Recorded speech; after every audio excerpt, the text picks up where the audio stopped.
할렐루야. 지난 한 주간 여름 휴식 기간을 허락해 주셔서 감사합니다. 이번 주부터 말씀을 다시 나누도록 합니다. 우리 모든 예중 가족들에게도 하나님이 주시는 휴식과 충전의 은혜가 있으시기를 주의 이름으로 축복합니다. 오늘 말씀은 마가복음 6장 14절에서 20절입니다. 이에 예수의 이름이 드러난지라 헤롯 왕이 듣고 이르되 이는 세례 요한이 죽은 자 가운데서 살아났도다. 그러므로 이런 능력이 그 속에서 일어나느니라 하고 어떤 이는 그가 엘리야라 하고 또 어떤 이는 그가 선지자니 옛 선지자 중에 하나와 같다 하되 헤롯은 듣고 이르되 내가 목벤 요한 그가 살아났다 하더라. 전에 헤롯이 자기가 동생 빌립의 아내 헤로디아에게 장가 든 고로 이 여자를 위하여 사람을 보내어 요한을 잡아 옥에 가두었으니 이는 요한이 헤롯에게 말하되 동생의 아내를 취한 것이 옳지 않다 하였습니다. 헤로디아가 요한을 원수로 여겨 죽이고자 하였으되 하지 못한 것은 헤롯이 요한을 의롭고 거룩한 사람으로 알고 두려워하여 보호하며 또 그의 말을 들을 때에 크게 번민을 하면서도 달갑게 들음이러라. 아멘. 본문에 계시된 주님은 어떤 분이신가? 후회가 아닌 회개를 기뻐하시는 분이십니다. 예수님의 복음이 점점 확장되면서도 또한 배척도 점점 심해지고 있는 와중에 헤롯이 주님의 소식을 듣습니다. 그리고 두려워하지요. 그의 헤롯 왕의 반응은 14절에 있는 것처럼 이는 세례 요한이 죽은 자 가운데 살아났도다. 그러므로 이런 능력이 그 속에서 일어나느니라 이렇게 두려워하며 놀랬습니다. 왜냐하면 여기서 말하는 헤롯은 헤롯 안티파스입니다. 그가 세례 요한을 목벤 이유는 이 헤롯 안티파스가 이복 동생 빌립의 철을 그 헤로디아를 자기 아내로 삼았기 때문이죠. 세례 요한은 당연히 그것이 불륜이요 부정한 것임을 정죄하였습니다. 헤로디아가 원수로 여겼지만 죽이지 못한 이유는 헤롯이 이 세례 요한을 의롭고 거룩한 사람으로 알고 두려워하면서 보호했고 또 심지어 이 세례 요한의 말을 들을 때 번민했기도 했지만 달갑게 들었기 때문입니다. 이 본문에 나오는 헤롯 안티파스는 영적인 무력함의 상징입니다. 세례 요한의 말을 달갑게 듣습니다. 말씀을 기쁘게 받은 것이죠. 하지만 돌밭처럼 그 말씀을 뿌리 내리게 하지는 못했습니다. 또 세례 요한을 하나님의 사람으로 알고 두려워하며 보호했습니다. 이 보호했다는 단어는 미완료입니다. 계속 보호한 것이죠. 또 번민했다고 했습니다. 죄책감을 가진 것입니다. 하지만 괴롭기만 했지 결단을 내리지는 못했습니다. 결국 죄를 청산하지 못하고 세례 요한을 참수하고 말지요. 영적인 무력이 무엇입니까? 죄인 줄 알면서도 그 죄와 싸워 이기지도 바꾸지도 못하고 결국 죄에 굴복한 것을 말합니다. 세상 권력을 이용해서 자기 죄를 합법화시켜 버린 것이죠. 결국 헤롯은 구원의 문턱을 넘지 못한 사람이 되고 말았습니다.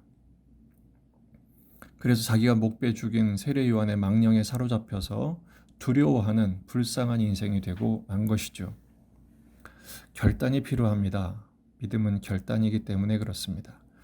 여호수아 24장 15절 만일 여호와를 섬기는 것이 너희에게 좋지 않게 보이거든 너희 조상들이 강 저쪽에서 섬기던 신들이든지 또는 너희가 거주하는 땅에 있는 아모리 족속의 신들이든지 너희가 섬길 자를 오늘 택하라. 오직 나와 내 집은 여호와를 섬기겠노라. 여호수아의 선포이지요. 하지만 헤롯은 결정하지를 못합니다. 왜 그렇습니까? 하나님을 섬기지 않은 이유는 여전히 자기가 왕이라고 생각하기 때문입니다. 참 왕이신 주님께 주권을 이양하지 않은 것이죠. 또한 말씀에 자신을 내어드리지를 못했습니다. 왜 그렇습니까? 죄의 쾌락을 버리지 못했기 때문입니다. 죄를 청산하지 못한 것이죠. 오늘날도 우리나라가 간통죄가 폐지됨으로 인해서 이 불륜과 음란이 큰 사회 문제로 비화되고 있습니다. 이것이 일상화되고 사람들의 양심과 도덕성이 마비되어 가고 있는 것이죠. 하지만 명백한 것은 죄인 줄 알면서 버리지 못하면 결국 버림당하고 맙니다. 가정에게 버림당하고 죄로부터 벗어나지 못하게 결박되는 것이죠. 예레미야 17장 13절 이스라엘의 소망이신 여호와여 무릇 주를 버리는 자는 다 수치를 당할 것이라. 무릇 여호와를 떠나는 자는 흙의 기록이 되오리니 이는 생수의 근원이신 여호와를 버림이니이다.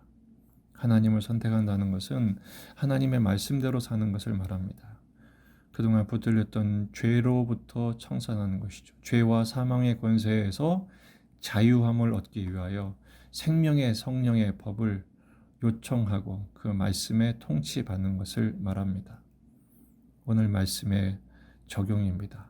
결단해야 합니다. 두 가지 결단이죠. 주님을 왕으로 모시는 믿음의 결단. 두 번째, 죄를 버리는 회개의 결단입니다.